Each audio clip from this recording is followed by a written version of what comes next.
last time, stop sending Pizza Hut pizza to my house.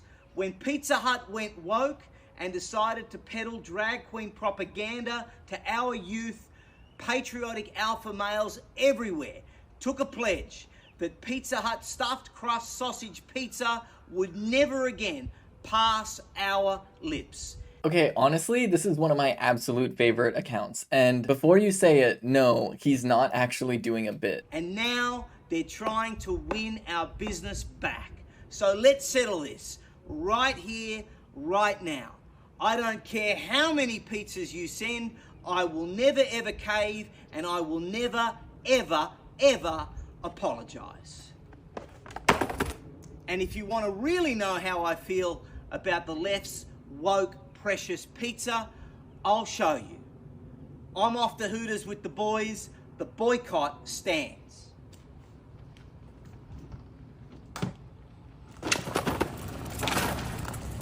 So that was Nick Adams posting this on Twitter, and it's so funny because like his whole profile is about being this like alpha male that's like so against the woke mob, that's like doing all these terrible things, like, you know, having feminist M&Ms. And his account is just so funny because he will take all of these things super seriously. I don't even know the incident that he's referencing with Pizza Hut, but it just speaks to like how completely unhinged and disconnected from reality the average right-winger is today. Because he's got a huge Twitter following, and there's like a ton of right-wingers who unironically just follow what he says. But what's really, really funny about this is the simple fact that more so than anything, he's like doing advertising for Pizza Hut, right? Most people don't care about drag shows or they enjoy drag shows. Most people like the idea of like having some sort of at least symbolic messaging towards feminism, and so most people were not offended by the feminist M&Ms that he got so angry about. And so this guy really ends up doing like accidental marketing for these companies, where like he turns very simple like PR campaigns from different companies into these huge national headlines about Republicans are boycotting M&Ms or Republicans are boycotting Pizza Hut for going woke. And the boycott really just brings media attention, and that media attention then ends up being free advertisement for these companies because most people disagree with Nick Adams. Most people who are like normal, regular people don't actually care or even slightly enjoy these things. And so when they see this right-wing outrage, really all they're hearing is Pizza Hut or M&M. And sure, there might be a small subset of people who will like switch to Domino's instead of Pizza Hut because of how woke Pizza Hut is getting.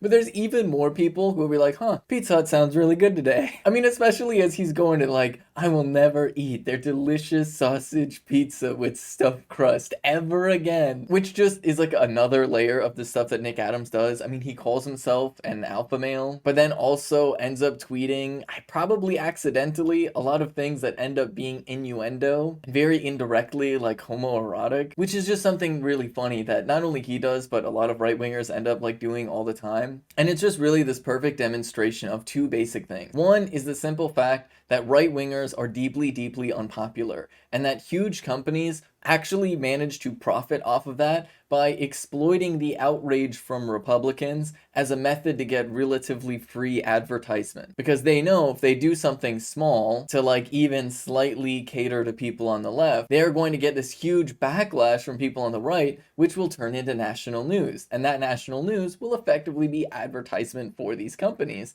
because most people disagree with these right-wingers. And then the other layer to this is just how deeply unhinged these right-wingers are. They're so disconnected from reality and the way that normal people think that they allow themselves to be used in this way. They allow themselves to channel all of their energy into this outrage machine against these giant companies and doing things that fundamentally undermine their own cause. I mean, do they really think that it's like a popular strategy to go after queer people or women in this way? They think it's a popular strategy to tell people that they shouldn't be eating Pizza Hut? Of course not. It's just ridiculous. And that kind of ties into what the Republican Party is doing right now, where the Republican Party is pushing this extreme hateful agenda, where they're quite literally trying to ban trans healthcare across the country for people of all ages. And they're passing laws like these drag bans that could be interpreted in such a way that would ban trans people from public. And those are things that are deeply, deeply unpopular. Even in red states states like Kentucky, for example,